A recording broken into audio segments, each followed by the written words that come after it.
Welcome to the Banker Lamp. Please enjoy the video. You begin by preparing your PS Vita so the process is smooth. First, make sure the system is updated, open settings, and install any firmware updates.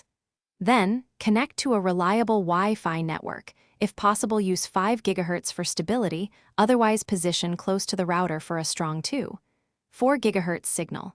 Finally, confirm you have at least 200 MB free for the app and video cache. Once done, you're ready to access the App Store and download YouTube.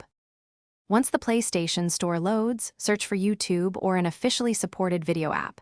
Select it and start the download.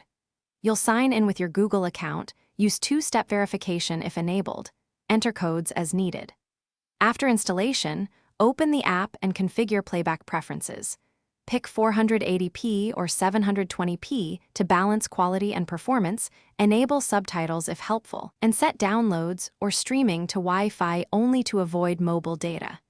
Now browse or search for videos and test playback to confirm settings.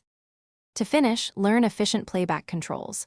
Navigate with the touchscreen and use physical buttons for quick seeks. Pinch to zoom or rotate if the app supports it. If videos buffer, first reduce playback quality, then reconnect Wi-Fi and close background apps to free bandwidth. If you face sign-in errors, re-authenticate your Google account or clear the app cache in settings. Worst case, reinstall the app. These steps complete the setup and provide a single troubleshooting tip to resolve most common problems quickly. Thanks for watching. If this was helpful, leave a like and consider subscribing. See you next time.